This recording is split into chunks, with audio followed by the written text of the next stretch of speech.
त्यावेळी माझ्या मुलासाठी, बाळा तू आमच्या घरी जन्माला आलास हे आमचे भाग्य आहे. तुझ्या येण्याने आमच्या आनंदाला उधाण आले आहे. तुझ्या निरागस सुंदर रूपाने लावलास तू आम्हाला.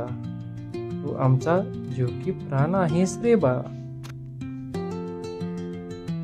हॅलो एव्हरीवन, मी नीरज आज तुमच्यासोबत शेअर करणार आहे आमच्या बाळाची वेलकम स्टोरी.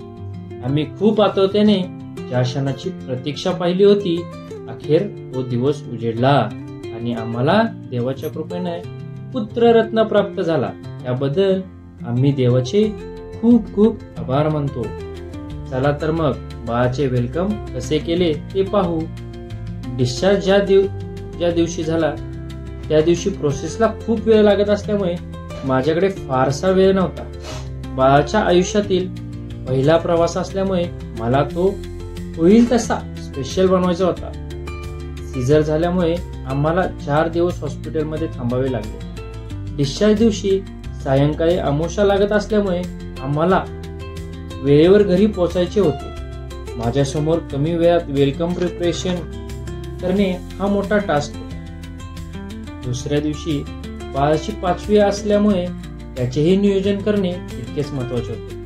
प्राजक्ता हॉस्पिटलमध्ये ऍडमिट असल्यामुळे तिला याची काहीही आयडिया नव्हती की मी तिच्यासाठी आणि बाळासाठी काहीतरी स्पेशल वेलकम प्लॅन करेल.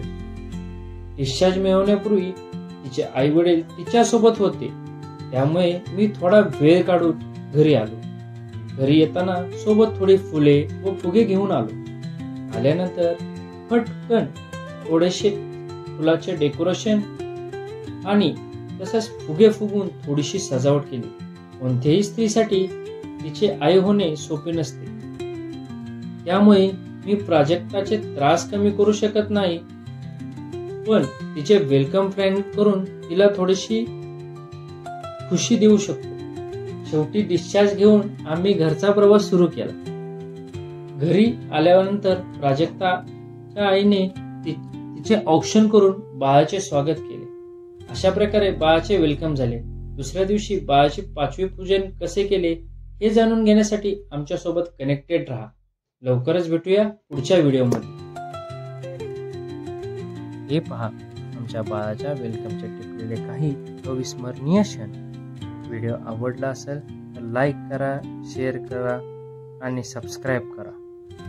तसेच नवनवीन व्हिडिओच्या नोटिफिकेशनसाठी बेल आयकॉन प्रेस करा. थँक्यू.